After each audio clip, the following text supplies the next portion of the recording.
Hey, what's up, fellas? How you doing? Man, Antonelli here.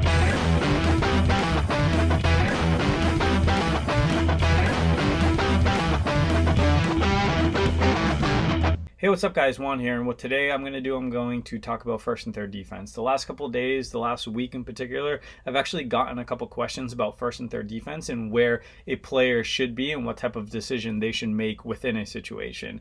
First and third defense is basically you're on the defense, right? You're on the field and the offense has a base runner at first and I have a base runner at third. So we're going to go over three basic plays that a defense can have or a team can have defensively to call out onto the field and where the priority may lie within each play. So the first play that we're going to go through is just when the catcher throws through to second, just like any regular steal. So this is when the runner at first breaks and he's trying to steal second base.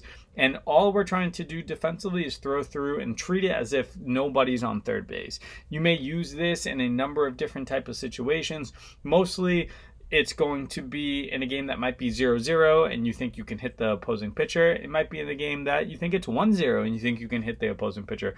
Ultimately, the game is more than likely close, or you as a team is ahead by 4 or 5 runs, and if for some reason that runner at third base ends up scoring on the play, just focus on getting the out at second and just clear the bags. So let's say there's nobody out. It is first and third offensively for the opposing team, and we run a play that's just let's get the guy out at second base. We throw down a second, we tag him out. Say we're up 3-0. Now it's 3-1. They get the trail, or they get the lead runner to end up scoring on the play. But it's now 3-1. The bases are empty, and now there's 1 out in the inning. And I'll live with that. Let's just start over with the inning with 1 out and challenge them to get themselves in a positive situation again. That's a good situation for like damage control. And I'm a big advocate for damage control. When you put yourself in a negative proposition, how can we leave this with the least amount of damage? And let's say first and third, nobody out. If an opposing team wants to freaking try to steal second base and get a back run to score, and I feel like we're in a total negative spot there, that at least removes a big inning. And we could be down 1-0 after this. We could be down 2-0 after this, but it ends up just being a 1-run inning versus first and third, nobody out. Maybe we do a pump fake to second and go to third, and now we have second and third, 1 out, nobody out, and a single later, and you're down 2 as opposed to 1. So sometimes you have to work with probability and understand what type of situation, what type of game we're playing in, score, inning, what type of hitter is at the plate. Is he a fast guy? Is he a power guy? Is it the 4 hitter? Is it the 9 hitter? Right? A bunch of different variables come into play to why we're throwing through here.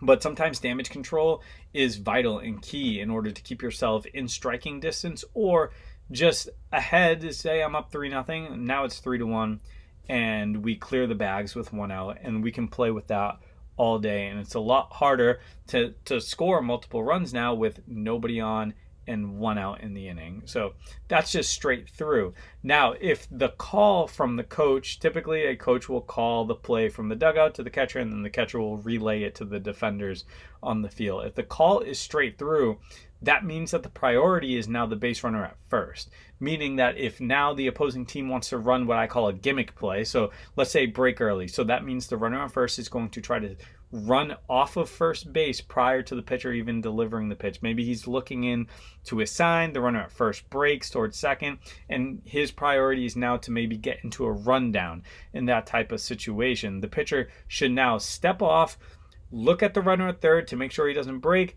turn around, feed the ball to either the shortstop or the second baseman, depending on how you want to run it as a team.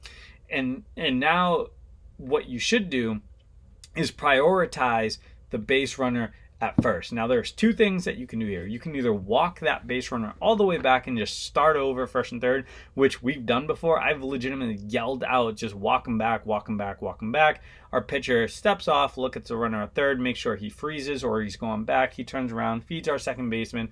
Our second baseman legitimately walked the guy at first all the way back to first. And another thing that you can do, if that's the priority, if the priority is straight through, now the priority is the base runner between first and second, is just get him in the rundown. If they end up scoring that run, kind of the same type of premise applies here, which, okay, they scored a run, but the bases are empty with 1 out here. Or if there's 2 outs in the inning, typically a break early might happen with 2 outs in the inning.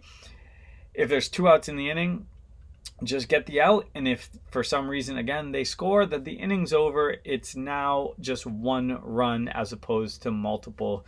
I can live with that, especially early in games, or if there's any type of score disparity in your advantage. I'm totally cool with that. And that's something that we've botched as a team, no joke. So there was another occasion where a team broke early in the first inning. We're up 3-0, and it's first and third for the opposing team. I call for a straight through play, so our second base, or our catcher is trying to throw the base runner out at second, and the opposing team breaks early. Our pitcher steps off, gives it to our middle infielder. The guy at third breaks the home plate. Our middle infielder freaks out, turns his feet, throws home, throws it over the catcher's head.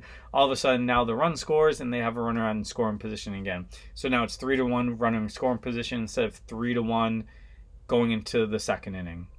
So you have to understand all of these variables when making these decisions, but typically just simplify it for yourself. If coach wants us to throw down to second to get an out, and the opposing team wants to run a gimmick play, and for some reason they get themselves in a rundown, just get the out, even if it means the run scores. And that's just the premise of the play. We're throwing down. I do not care about the guy at third. We're throwing down. We're trying to get an out. Let's either empty the bases, get out of this inning, whatever the situation may be. The second play we're going to do is, the way that we teach it, is going to be pump fake to second, throw to third. So now the runner at third is now the priority.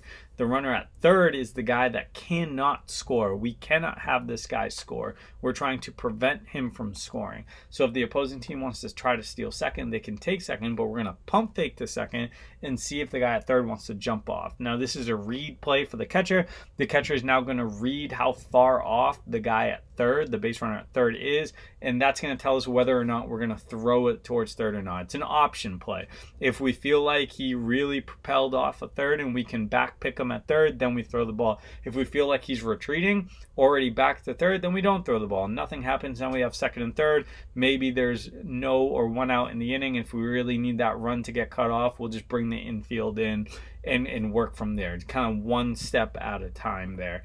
So that's kind of the situation there. Now, if for some reason, going back to gimmick plays, the offense wants to run a gimmick play, if it's late in the game, I tell my guys, just give them the bag.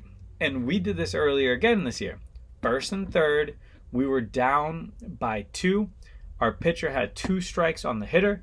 It was the 8 hitter in the lineup, and the opposing team broke early.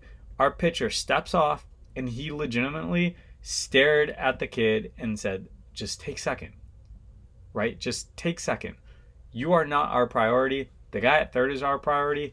I have 2 strikes on the hitter. I feel like I'm going to dominate the hitter here. Now, we didn't make it out, to be honest with you, but that's the situation that we're in. Like, 8 hitter, 2 strikes on the hitter. If the opposing team wants to run a gimmick play in that situation, that also tells me as a coach, and it should tell you as a player, that they do not have the confidence in this kid to bust through and get these runs in and drive these runs in. The kid did. He hit a single, actually, to score 1, but that should scream volumes to how the other team perceives that situation. They think that our pitcher is going to get out of it without giving up a run. So if I have 3, or we're throwing to third, pump fake to second, throwing to third as a play, and the opposing team breaks early, it's okay to just give him second. In my opinion, it's totally okay. The other thing you can do, now this adds one more step into it, is giving the ball to the second baseman and walking him back every single time. And not even getting into a rundown, not anything. Just literally catch the ball. You're staring at the guy at third, and you're just walking to first and forcing them to start over. That's another option that you can do. Lastly, concede. So we're just going to concede the bag. We're not even going to pump fake the third. Nothing at all. This play, this is when I would use this play. Let's say it's the bottom of the 9th inning. The winning run's on third. It's first and third for the opposing team, and they try to steal. Just give them the bag. We're not even trying to fool around. Nothing. We're not trying to throw the ball around. We're not even going to try to make an attempt at anything to allow them to get some trickery into the mix and get in your head in any type of way. Just give them the bag. I do not care. So again, let's lay out a situation. 2 outs, 9 hitter. I have 1 strike on the hitter. It's 0-1 on the hitter. First and third. The winning run's at third. They try to steal second. You just let them have it. You let them have it and you focus up because that guy doesn't matter. The guy at first base doesn't matter. One freaking bit. The winning run's at third. So if they want to run some type of trickery, they want to do a break early, they want to try to steal second, they want to trick us into getting into a rundown, we want no part of it. Just take second base. We are conceding second base. The big thing with this is teaching your middle infielders to not break and cover second base on a steal. Because instinctually, they're going to see the guy at first try to steal second, and they're going to want to crash and cover second base. The reason we don't want that to happen and why we want them to hold their spots is because them covering second base opens up massive holes in the infield. Hence, like a hit and run, right? A hit and run, we have a righty up, the runner at first breaks, the second baseman covers second, and then the righty can just slap the ball into that 4-hole for a single, and you got a first and third situation offensively again. So we want to minimize holes.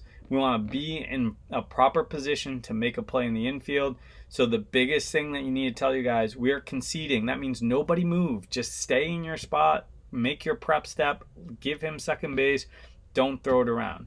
Now going back to not moving from your position in the middle, even when we are doing the pump fake to second, go to third, the middle infielders should not break towards second until the ball crosses home plate and it is 100% caught by the catcher. Because the play isn't going to second, but we do want to sell it to the point that maybe we can get the guy at third to break. So let's say our shortstop, he does his prep step, the ball crosses home plate, he busts his butt to second base to crash to second, and our catcher's going to pump fake to him to second base. Hopefully that allows the base runner to maybe bite a little bit harder than he would have if we don't move at all, and we can get him out lingering off of the bag. I hope all of that made sense. Those are really like your 3 basic plays. There are other plays that you can run. If you like this video and you want me to talk more defensive situations and different type of plays that you can be running defensively, let me know in the comments section down bottom. I hope it brought some sort of value to you. Do me a favor, as always, support the channel by smashing that subscribe button, like, share, comment, and I'll see everybody later.